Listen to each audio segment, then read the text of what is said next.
যদি কখনো জীবনে কষ্ট পান, দুঃখ পান, মানসিক কষ্ট, শারীরিক কষ্ট, আর্থিক কষ্ট পান, তাহলে ভাববেন এটা ঈশ্বরের আশীর্বাদ। কারণ এর জন্য ভবিষ্যতে আপনার জন্য কিছু ভালো অপেক্ষা করছে। ভালো দিন, শুভ দিন, সুদিন অপেক্ষা করছে। আমরা অনেক সময় যখন আমাদের খারাপ অবস্থা হয়, যখন আমাদের পরিস্থিতি আমাদের হাতের বাইরে চলে যায়, প্রতিকূলে চলে যায়, তখন আমরা কিন্তু বিচলিত হয়ে পড়ি। কী করব? কিং কর্তব্য বিমূঢ় হয়ে যাই। ভগবান অনেক সময় আমাদের পরীক্ষা নেয়, আমাদের ধৈর্যের পরীক্ষা, আমাদের বুদ্ধির পরীক্ষা নেয়, অধ্যবসায়ের পরীক্ষা নেয়, পরিশ্রমের পরীক্ষা নেন। সেই পরিশ্রমের দিকে নজর রেখেই আমাদের কাজ করা উচিত। অযথা বাবা-মার প্রতি বা আমাদের যারা লালন-পালন করেছেন বা ঈশ্বরের প্রতি দোষারোপ করা উচিত নয়। কারণ সবসময় বুঝতে হবে পৃথিবীতে জন্মগ্রহণ করা মানে একটা যুদ্ধ। এখানে ভগবান আমাদের কিন্তু পৃথিবীতে কাজ করার জন্য পাঠিয়েছেন। যার যেরকম পূর্বজন্মে ফল করে এসেছি, কাজ করে এসেছি, সে জন্ম অনুযায়ী বর্তমান তাদের এই জন্মে জন্মগ্রহণ করেছেন ভগবান।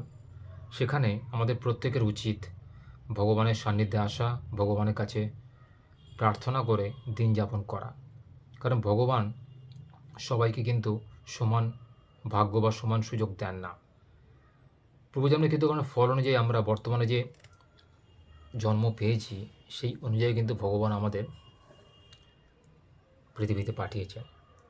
তাই আমাদের প্রত্যেকের উচিত ভগবানের নির্দেশ মেনেই দিন যাপন করা, অর্থাৎ তিনি যেটা চাইছেন সেটাকে কিন্তু যত সম্ভব লালন পালন করা। অর্থাৎ তিনি যদি চান সৎ পথে থেকে দিন যাপন করতে, তাহলে আমাদের সেই পথেই করা উচিত। তিনি যদি চান আমাদের একটু অ্যাগ্রেসিভ হতে হবে, আমাদের একটু রাগী হতে হবে, আমাদের একটু কিংকর্তব্য বিমূঢ় হতে হবে, তাহলে সেটা করে দিন যাপন করা উচিত। আমাদের জানেন তো 12টা রাশি, প্রত্যেক মানুষের 12টা রাশি। এই 12টা রাশির মধ্যে কোন কোন রাশির জীবন কীরকম হয় তা তার নক্ষত্রে বিচার করে স্থির করা হয়। কোনো কোনো রাশি দেখবেন খুব ভালো, কুসুমাস্তীর্ণ জীবন, আর কোনো রাশি দেখবেন খারাপ। তবে প্রত্যেক রাশির কিন্তু সময় সবসময় খারাপ হবে বা সময় সবসময় ভালো হবে এমন কোনো কথা নয়। পরিস্থিতি বুঝে সময়, কাল, পাত্র, গ্রহ, নক্ষত্রের বিচার করেই কিন্তু ঠিক করা হয়। যেটা এটা অন্য প্রসঙ্গ, একটু বলাই বাহুল্য, বিচার করা হয়। কিন্তু সবসময় চিন্তা করতে হবে ভাগ্য বলে একটা কিছু থাকে।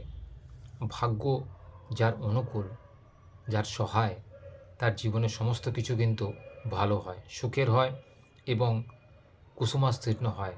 অর্থাৎ মেঘ না চাইতে জলের মতো অবস্থা, কোনো কিছু না চাইতেই পেয়ে যাওয়া, বিনা কষ্টে, বিনা আয়াসে। আর অনেক সময় দেখবেন অনেক লোকের জীবনে প্রচুর কষ্ট থাকে, শারীরিক কষ্ট, আর্থিক কষ্ট, মানসিক কষ্ট। সবথেকে বেশি কষ্ট জানবেন আর্থিক কষ্ট। শারীরিক কষ্ট তবুও সহ্য করা যায়, অর্থটা যদি কমে যায় না, জীবন অনেক কিছু মানুষ হারিয়ে ফেলে। কারণ অর্থই কলিযুগে কিন্তু মেন ধারক ও বাহক। অর্থ দিয়ে আপনি সব কিছু কিনতে পারবেন। অর্থ না থাকলে কিন্তু জীবনে বেঁচে থাকা দুরূহ বা দায়। আত্মীয়স্বজন, বন্ধুবান্ধব আপনার কাছে থাকবে না।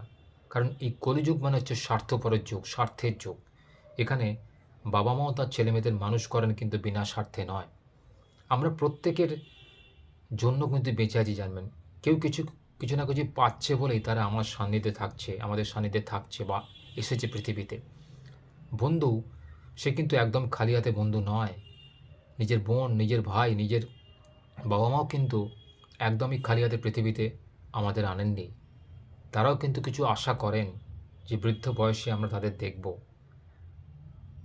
সেরকম জীবনে আমাদের প্রতিটা ক্ষেত্রে কর্তব্যের মায়া বন্ধনে আমরা বেঁচে রয়েছি। তাই আমাদের প্রত্যেকের উচিত নিজেদের কর্তব্যটাকে পালন করা এবং কর্তব্যপথ থেকে বিচলিত না হওয়া।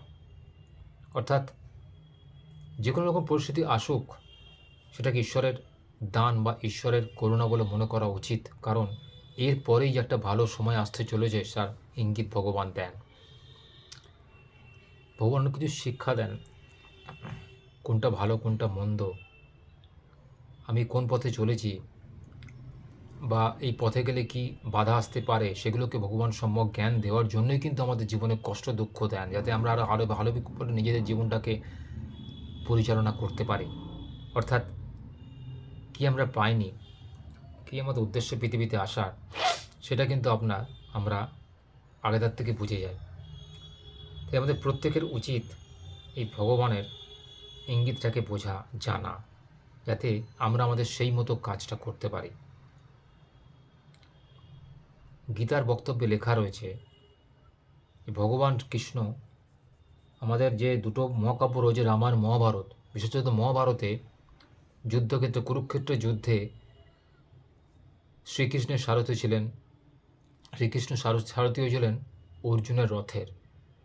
অর্জুন যখন যুদ্ধ করতে চাইছিলেন না তার ভাইদের বিরুদ্ধে, তখন তাকে কৃষ্ণ বুঝিয়েছিলেন যে এটা হচ্ছে যুদ্ধক্ষেত্র, এখানে তোমাকে ভাই দেখলে হবে না বা সম্বন্ধ দেখলে হবে না, তোমাকে এখানে কর্তব্য পালন করতে হবে, বীরের মতো তোমাকে যুদ্ধ করতে হবে, তুমি একজন যোদ্ধা, এখানে তুমি একজন সাংসারিক লোক নয়, এখানে তুমি কারুর ভাই কারুর স্বামী নয়, তুমি এখানে একজন যোদ্ধা, তোমাকে যুদ্ধ করতে হবে নিরঙ্কুশভাবে, অর্থাৎ তোমাকে যুদ্ধ করতে হবে তোমার ভাইদের বিরুদ্ধে, অন্যায়ের বিরুদ্ধে, তোমাকে চোখ বন্ধ করে না, চোখ খুলে তোমাকে যুদ্ধ করতে হবে যে সে অন্যায় করেছে বলে আজ সে শাস্তি পাচ্ছে, এই যুদ্ধ।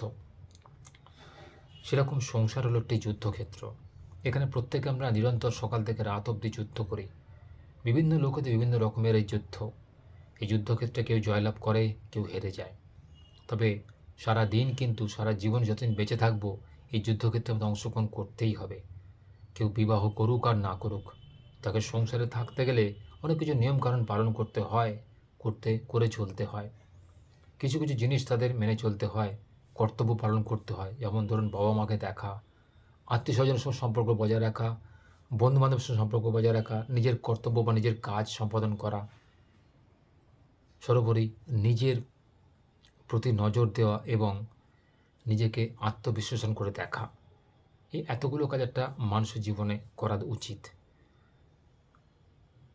তাই আগুপিছু সাত পাঁচ না ভেবে আমাদের প্রত্যেকের উচিত আমাদের এই কর্তব্য পালনে অংশগ্রহণ করা এবং এই কর্তব্য যেন আমরা সারা জীবন নিরলসভাবে পালন করে চলতে পারি সেদিকে দৃষ্টিপাত করা। যারা যারা সত্য কথা দেখেন তাদেরকে অনুরোধ, আপনারা কথাগুলো বেশি বেশি করে শেয়ার করবেন, যাতে আরও লোকে বুঝতে পারে, জানতে পারে ও তাদের জীবনটাকে সঠিক পথে নিয়ে যেতে পারে। কারণ আমাদের চারপাশে আজকাল বড় কিন্তু কুচক্রীদের বাতাবরণ চলছে। কে কী পরিবেশে, কে কীভাবে ক্ষতি করতে চায়, কে কীভাবে আপনাকে দমাতে চায়, আপনার উদ্দেশ্যকে বিঘ্নিত করতে চায়, এটা কিন্তু আমরা কেউ বুঝতে পারি না।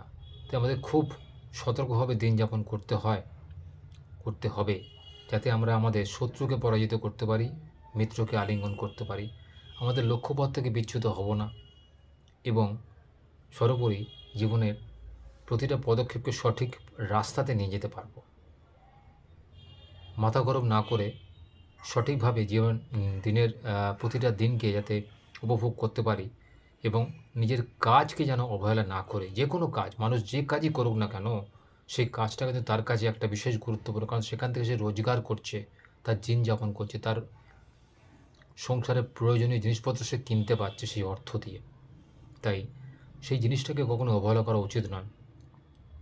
আমার বলার উদ্দেশ্য এটাই, প্রত্যেকে কাজকে ভালোবাসুন, নিজেকে ভালোবাসুন, আত্মীয় স্বজনের সাথে সম্পর্ক বজায় রাখুন, বেশি মাখামাখি নয়, তবে ওপর সম্পর্ক বজায় রাখা খুব জরুরি। কারণ আজকালকার দিনে বেশি মাখামাখি করা মানে অর্থনাশ করা, এবং কিছু কিছু লোক জানবেন স্বার্থপর হয়, তারা লোকের অর্থ দেখে তার কাছে যায়।